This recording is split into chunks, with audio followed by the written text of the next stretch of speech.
No livro de Filipenses, capítulo 1, versículo 20 e 21, o apóstolo Paulo escreve o seguinte: Cristo será engrandecido no meu corpo, quer pela vida, quer pela morte.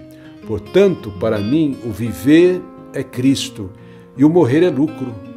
Veja só, Paulo foi um homem que enfrentou grande sofrimento na vida. Às vezes ele relata esse sofrimento. Ele foi perseguido, ele foi açoitado, ele foi apedrejado, ele passou a noite inteira assim na voragem do mar, ele sofreu fome e tinha dificuldade, inclusive, com o vestuário dele, né?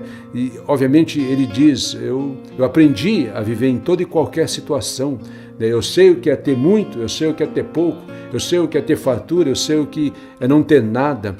Mas Paulo, você uma coisa aprende de Paulo, ele não ficou atolado no sofrimento, ele não se tornou uma pessoa lamuriosa, que reclamava, que murmurava, né? Ele via que em Cristo ele podia tudo, inclusive enfrentar o sofrimento. Ele não tentou, inclusive, resolver todos os mistérios do sofrimento.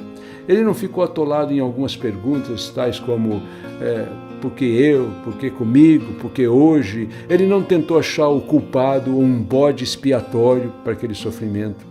Ele simplesmente entendeu que o sofrimento era algo pelo qual ele teria que passar e algo que traria o crescimento para ele. E que no meio do sofrimento ele podia ainda trazer glória ao nome de Deus, que Cristo seria engrandecido. Se ele se tornasse uma pessoa negativa, se ele se tornasse uma pessoa pessimista no meio do sofrimento, ao invés de trazer glória e honra ao nome de Cristo e Deus ser engrandecido na vida, no sofrimento dele, ele talvez traria uma certa vergonha para Deus. As pessoas iriam olhar para ele e dizer: então você é Paulo, então você segue esse Deus, e você ama esse Deus e serve esse Deus, e ele lança toda essa dor, toda essa tristeza, todo esse sofrimento e oposição sobre a sua vida. Não, é esse o Deus que você serve?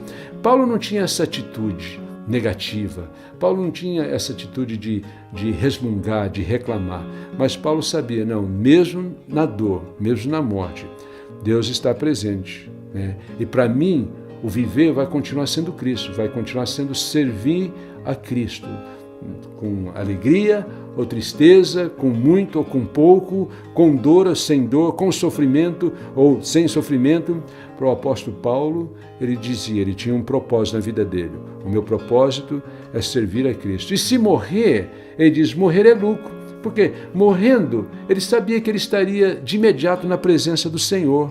Ele estaria longe, inclusive, do sofrimento dele. Então, por isso que Paulo, na maturidade cristã, e isso exige maturidade, ele não tenta desvendar os mistérios do sofrimento. Ele não gosta, mas ele entende que aquilo tinha um propósito para ele. Cristo seria engrandecido, mesmo no meio do sofrimento, porque ele não se tornaria uma pessoa amarga. Ao contrário, ele se tornaria uma pessoa ainda mais amável, mesmo no meio da dor. Então, não tente desvendar os mistérios do sofrimento. Deixe nas mãos de Deus. Ele é quem tem o entendimento de todos os mistérios, de todos os segredos.